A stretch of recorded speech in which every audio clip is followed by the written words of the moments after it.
Hello and welcome into episode 17 of Beyond the Boot, a bit of a impromptu episode. Is currently on spring break here at West Virginia, so it's just me for now, but I will plug in some clips from Cody Burton that he sent me earlier, but we will go through, or not we, me, I will go through these Premier League games, Champions League games, and we'll send it over to Cody. We'll probably be a relatively quick episode. We'll start off with the Saturday slate. Everton and West Ham with a 1-1 draw. Jake O'Brien and Thomas Soucek scoring their goals for their individual sides. Jordan Pickford got man of the match. Overall, decent game between two sides. You'd probably expect West Ham to pick up the win. A couple of yellow cards, no reds. You'd really expect a team like West Ham to pick up a win against a team like Everton that has struggled a lot but has climbed up the table, slowly but surely. Overall, not a bad game. You had Mohamed Kudus, Jared Bowen starting in the forward positions. Aaron Wan-Bissaka obviously in there. James Ward-Prowse. There's a lot of talent on this West Ham team. They just weren't able to get it done against Jordan Pickford and this Everton side that also has some talent of their own. I mean, you have guys like Carlos Alcaraz, who previously played for Juve. James Tarkowski, obviously. It really is Jordan Pickford's team, and he does the best that he can with what he is given, but nonetheless a 1-1 draw at Goodison Park. Next up, Nottingham Forest against Ipswich, 4-2 win for Forest. Goals scored by Nikola Milenkovic, 2 for Anthony Elanga, and 1 for Jota Silva for Nottingham Forest, and for Ipswich, Jens Kajust and George Hurst scoring there. Man of the match was awarded to Anthony Elanga. A couple yellow cards, but overall a good game for Nottingham Forest, a game they probably needed to win over a lackluster Ipswich side. Obviously they have players like Calvin Phillips, Jens Kajust, Amari Hutchinson, Liam Delap, but I mean they're playing a team with Calvin Hudson-Odoi, Morgan Gibbs, White, Nico Williams, Matt Sells, Anthony Elanga, obviously previously mentioned, Chris Wood. There's a lot of talent on this team for Nottingham Forest, a lot of young players that you wouldn't really expect to perform at the highest level, but that's what they've been doing. They play together as a team, and they do really well with one another. And you see the product on the field has been great as they pick up that 4-2 win at Ipswich. Next matchup, Manchester City with a 2-2 draw against Brighton. For Brighton, goal scored by Pervis Estupiñán and an own goal from Kusanov. For Man City, 11th minute penalty for Erling Haaland and a 39th minute goal from Armar Marmoush. Man of the match goes to Marmoush. And overall, this is probably, once again, a game Man City should win, but they've been struggling this year. They haven't played their best. I mean, you can see it even from Pep Guardiola. They just haven't been playing their best soccer. Erling Haaland still being a goal merchant, as always. And Brighton's been a really surprising team. I think they've done a lot of good things. Pervis Estupiñán, obviously, being a great player for them. You have João Pedro up front, Kaoru Matoma, just to name a few. But the talent that this Man City team has, they should be blowing these teams out. I mean, you have guys in your lineup like Omar Marmoush, Erling Haaland, Josko Vardiol, Ruben Diaz, Slavoj Gunwan, and then on the bench you have Jack Grealish, Kevin De Bruyne, Bernardo Silva, Phil Foden. Manchester City should be winning this game 99 times out of 100, but they end up not. They ended up only getting a draw, which isn't the worst result, but, I mean, you're playing at the Etihad, you have the home field advantage, and they just weren't able to get it done, plain and simple. And I think that's something that Man City's really going to have to focus on the rest of the season if they want to contend for the title. I mean, they're pretty decently far out of the race, but there's still a chance, and obviously they want to contend for Champions League next season. Just results like this really aren't going to get you there. Next matchup, Wolves 2-1 win against Southampton. Goals for Wolves scored by Jorgen Strand-Larsen, and a goal for Southampton by Paul Onuachu. Strand-Larsen gets man of the match for Wolves in a game that they really needed to win, as they're in the lower half of the table. They're trying to fight off relegation. They were able to get something out of it here, obviously with Strand-Larsen. You know, we also have a guy like João Gomez, Nelson Semedo, Renal Alt-Nouri. Very good team. I think Wolves has a really underrated team. They just haven't really been able to put it all together. And then you look at Southampton, it's been a real struggle for them. Obviously, Aaron Ramsdale in goal, he's not the same that he used to be back when he was with Arsenal, but still, I think a good keeper. You have guys like Sugawara, obviously Tyler Dibbling, Kyle Walker-Peters. You have some talent on this team, but when you're playing up against some of these bigger clubs, even Wolves, in my opinion, I'd say is probably a bigger club than Southampton at this point. They have more talent, and you can see it on the field. Wolves was just the better team, and you look at the stats for this one. Southampton maintained around 60% of the possession. They had more shots than Wolves. They had more touches, more passes. They just weren't able to get it done. Wolves played scrappy defense, and they were able to pull out a 2-1 win with that last goal happening in the 47th minute. They go up 2-0, and they give up goal to Onuachu in the 75th. And it's just Southampton wasn't able to at least grab a draw out of this one. Brentford took on Bournemouth. 2-1 win for Brentford. Yone Wissa and Christian Norgard scoring for Brentford, and for Bournemouth an own goal by Vitaly Janelt. Overall a good game, I would say, for Brentford. Yone Wissa getting man of the match there. You look at the keeper battle, Mark Flecken versus Kepa. Two decent goalkeepers. I like Kepa. I think he didn't exactly get the fairest shake while he was at Chelsea. You have Dean Hodgson for Bournemouth, obviously a former Juve player, Lewis Cook, Tyler Adams, USA, Justin Kluivert, Evan Nielsen. They have some talent on that team, and you look over at Brentford, obviously Mark Flecken, previously mentioned, Kean Lewis Potter, Christian Norgard, Brian Mbeumo, Mikkel Damsgaard. They have a lot of talent on that team. I think both teams are good. I think both teams can really battle in the middle of the park, and that's a good thing about the Premier League, is that they have so many of these different talented teams that you can see, you put a team like, say, Brentford or Wolves into a different league, they'd be one of the better teams. I think there's a lot of talent to go around in the Premier League, and that's why they say that the Premier League's the best league in the entire world, is because they have this high level of talent that can really compete with just about anybody. And you can see it even with teams like Bournemouth and Brentford. Going into the Sunday slate, Arsenal picked up a 1-0 win against Chelsea. Mikel Moreno with a goal, and Gabriel Magalhaes getting man of the match for Arsenal. I hope I did not butcher that. You have Mikel Moreno once again starting at striker, but you do have Trossard and Gabriel Martinelli out there with him. Declan Rice, Martin Odegaard, Thomas Partey, the normal bunch. You have Miles Lewis-Skelly starting back there with William Saliba. A couple of good players. You have Ethan Nwaneri coming off of the bench in the 79th minute. Kieran Tierney coming into the game at the 90th minute. Zinchenko on the bench, Jorginho on the bench. This Arsenal team still relatively pretty decently injured, still waiting for Bukayo Saka to come back.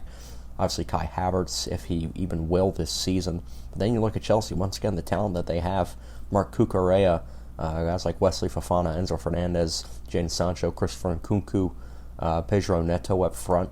And you look at who they have on their bench, Romeo Lavia, Trevor Chalobah. They have a lot of talent to go around. Moises Caicedo played in this game. Reece James played in the midfield. He was captaining the team. Two good teams, two teams that are battling for that number one spot, the championship in the Premier League. It's just Arsenal was the better team. You had Chris Kavanagh reffing this one in the Emirates. Moving on to the next game, Fulham with a 2-0 win over Spurs. Goal scored by Rodrigo Muniz and Ryan Sessegnon. I probably butchered that one. Rodrigo Muniz getting man of the match for Fulham. Overall, a pretty good game for them. They have a really good keeper in my eyes, Bernd Leno. Anthony Robinson, obviously, in that left-back position. He's been doing very well there in defending not only for Fulham, but also for the U.S. Alex Iwobi in the midfield. Willian, he's been around for a while. Raul Jimenez for Mexico, another good player. There's a lot of talent to go around this team. Obviously, Adama Traore and Rodrigo Muniz coming off of the bench. And then you look at Spurs, they've been struggling. I feel like ever since they had the loss of Hugo Lloris, they haven't really been the same team. I mean, they've kept a decent amount of their players. You still have guys like Christian Romero. You have Rodrigo Bentancur. You have Son, who ended up being subbed in the beginning of the second half. You bring in Majis Tel. You have Dominic Solanke. You have talent on this team. They just haven't been able to get it done. I mean, you also have Pedro Porro on the bench, Mickey Van de Ven, James Maddison. There's talent. There's definitely plenty of talent to go around. It's just they haven't been able to put it together. and that's something that Spurs really needs to watch out for because they're struggling. I mean, we'll take a look at the table in a minute, but they are really, really struggling this season. And a team that has been struggling but picked up a big win here, Manchester United with a 3-0 win over Leicester. Rasmus Højlund, Alejandro Garnacho, and Bruno Fernandes bagging the goals for United. Man of the match going to Bruno. Overall, a good game for United. Obviously, you play against a team like Leicester. If you are Manchester United, you should be winning this game, and that's what they did. Aiden Heaven got the start in the defense. You obviously had Garnacho, Eriksen, Højlund, Ugarte in there, Bruno Fernandes coming off the bench. You had Casemiro coming off, Joshua Zirkzee, Chido Awobi, and for Leicester, you still have Jamie Vardy going strong. Didn't do anything in this game, but you have some other talent in there. I mean, you have a guy like Cody, Wout Faze in the defense. You have some talent to go around. It's just team's gotten older. You can't exactly rely on Jamie Vardy for that long. I mean, you can try and go in them as long as you can, but sooner or later those legs are going to give out, and that's what we've seen. They just really have started to run out of gas, and it's kind of sad to say is Jamie Vardy, one of the better strikers in Leicester's history, and he's going to probably have to watch his team get relegated if they aren't able to pick up the slack towards the end of the season here. I mean, there's not that many match games left. We're at match week 29. There's not much time left for them to pick up some wins, so they really got to get it going. But in terms of the table, currently, top four go as this: Liverpool, Arsenal, Nottingham Forest, and Chelsea. 5 and 6 are Manchester City and Newcastle. 7, 8, 9, and 10 are Brighton, Fulham, Aston Villa, and Bournemouth. From there, 11 to 17 is Brentford, Crystal Palace, Manchester United, Tottenham, Everton, West Ham, and Wolves just outside of the relegation zone. And in the relegation zone, you have Ipswich, Leicester, and Southampton. Wolves currently 9 points clear of relegation. Good spot for them to be in, as Ipswich, Leicester, and Southampton, they have had a lot of struggles this season, but you look at a team that's kind of gotten hot at the right time. Crystal Palace won 4 of their last 5. You have Brighton that have also won 4 of their last 5. I mean, all these teams are playing relatively well. Liverpool has won 4 of their last 5. Their draw against Aston Villa didn't exactly hurt them. Didn't exactly help them either, but they're able to pick up some wins. You have Newcastle kind of hovering around, won 2 of their last 5. Wins over Nottingham Forest and West Ham. Lost to Liverpool, lost to Manchester City and Fulham. But that kind of rounds it out for the Premier League. If we look at this upcoming week of fixtures, it'll go as this. It doesn't start for another 2 or so weeks. April 1st will be the first set of upcoming fixtures. Arsenal will play Fulham, Wolves will play West Ham, and Nottingham Forest will play United. The Wednesday slate, April 2nd, Bournemouth plays Ipswich, Brighton play Aston Villa, Man City will play Leicester, Newcastle will play Brentford, Southampton will play Crystal Palace, and Liverpool will face off against Everton at Anfield. And then Thursday will be Chelsea against Spurs, and that was that for that match week, I believe. So that's that for Premier League. Now we go to Champions League, where you had a good amount happen. You had all the round of 16 games being played, and the quarterfinals will look as this. Arsenal got a 2-2 draw against PSV, but won 9-3 on aggregate. They move on. And then you had Real Madrid win on aggregate in penalties to move on. They will face Arsenal in the quarters. Liverpool falls to PSG in penalties. They'll be moving on. They will face Aston Villa, who had a 3-0 win against Club Brugge, 6-1 on aggregate. For the other side of the table, Barcelona beat Benfica 3-1, 4-1 on aggregate. They will move on, and they will face off against Borussia Dortmund, who picked up a 2-1 win against Lille, 3-2 on aggregate. Leverkusen lost to Bayern Munich 2-0, 5-0 aggregate. Bayern Munich will move on, and they will face Inter Milan, who picked up a 2-1 win against Feyenoord, 4-1 on aggregate. So quarterfinals look like this: Arsenal against Real Madrid, PSG against Aston Villa, Barcelona, Borussia Dortmund, and Bayern versus Inter. My picks are still around. Still have Arsenal in, you still have Bayern and Inter in, you still have Barcelona, you still have Real Madrid. A team that has kind of gotten a relatively easy shake so far has been Aston Villa. You look at who they've played. They played Atalanta, or they didn't even play Atalanta. They got that bye. They ended up playing Club Brugge. Club Brugge beat Atalanta there in the knockout phase. Playoffs, So they moved on. They were able to beat Club Brugge 6-1 on aggregate. They end up getting PSG, a team that has struggled, but recently has been playing really, really good football. So they're going to be one to watch out for. But that's just about all for Champions League. Now, Cody has sent me a couple of audio clips, so I will go ahead and edit those in. So enjoy the couple of minutes of Cody Burton ranting. So Arsenal and Chelsea might have had what was the worst game of professional soccer I have seen in my entire life. It may even be worse than a couple of. It's definitely worse than watching the West Virginia men's soccer team play. It may even be worse than watching, like, I don't know, your little cousin play soccer. That's how bad of a match it was. But Arsenal won 1-0. Mikel Merino, the striker, scored the only goal in the match with the assist from Martin Odegaard, captain o' captain. And there was a total of 6 yellow cards between both teams. Levi Colwill, Pedro Neto, Wesley Fofana, Gabriel Magalhaes, Thomas Partey, and Martin Odegaard all had yellows in this match. But if you go to the stats, this is where it gets you. Chelsea had 59% of possession, while Arsenal had 40.9%. Arsenal had 4 shots on target to Chelsea's 2. And tackles, it was 12-13. Clearances, 21-24. So these guys were booting the ball back and forth the entire match.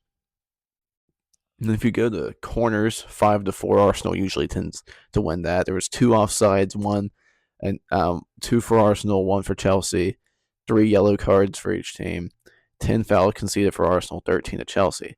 This may have been, it was brutal to watch.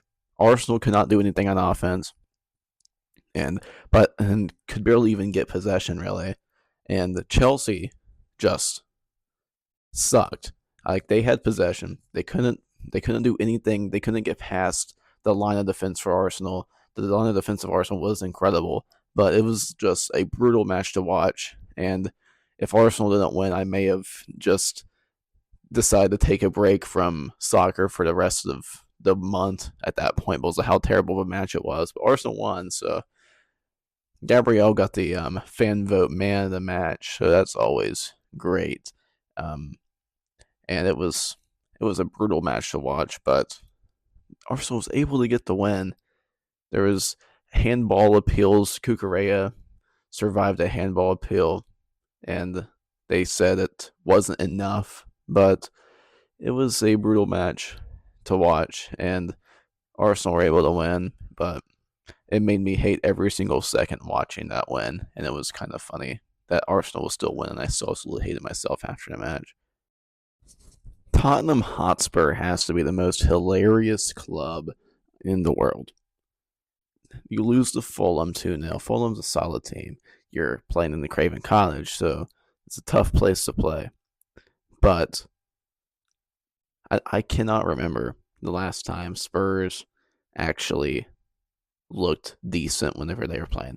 They last won on Saturday, February 22nd against Ipswich Town, and before that was a win against United. So good job on the win against United, I guess. You lose to Manchester City. You draw with Bournemouth, and then you lose again to Fulham.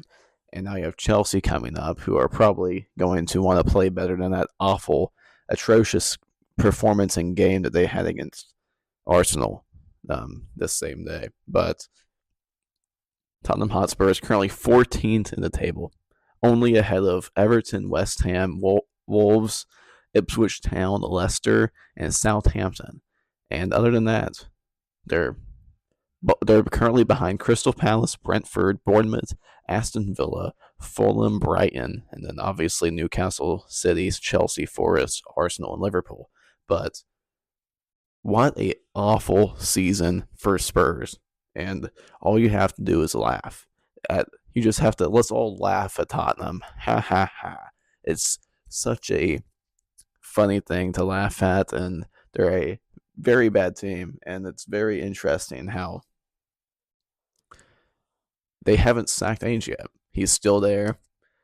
I don't know if they're like, let's give him this the rest of the season and fire him, or like, let's let him ride this out. This is a fluke year, but it's kind of funny how they still haven't fired their manager after sacking Conte. And yeah, Tottenham's a very funny club, and it's very fun watching them lose. Ousmane Dembele is potentially having one of the greatest career revivals a player has had in a very long time. He like just looking at his statistics this season, he has 21 goals in the French League One, 5 assists as well. He has 7 goals in the UCL as well, and which that's 30 goals, 6 assists in all competitions so far this season for Paris. Last year, he had 6 goals and 12 assists for Paris and in all competitions. And the last time he even had double digits was 2020 to 2021 with Barcelona, where he had 11 goals in all comps, 6 goals in La Liga, and 2 goals in domestic cups, and 3 goals in Champions League. And he's just been absolutely incredible. He's not reached these heights since he was with Dortmund and at the age of 19, where he had 10 goals and 19 assists in all comps. And he's just been phenomenal. There's no other way to put it other than phenomenal. 30 goals in all comps. He is peaking this season, 27 years old. He had so much success early in his career, and he was able to get back to even better than that level of success this season. And he's putting Paris on his back. He's the main reason why they defeated Liverpool in the UCL. And he very well could bring a Champions League to Paris, the city of Paris, France. And he could potentially bring one to Ligue 1. And he's just been phenomenal this year. And it's really crazy that Mbappe went to Real Madrid, and Paris hasn't even lost a single step because of how good Ousmane Dembele has been. Like, you have to keep in mind, they had Mbappe, they had Neymar, they had Messi all together, and Dembele's doing, like, this team this year is potentially reaching higher heights than those teams with those three absolute legends have. And Ousmane Dembele just deserves a shout, and he's just been such a good player this year.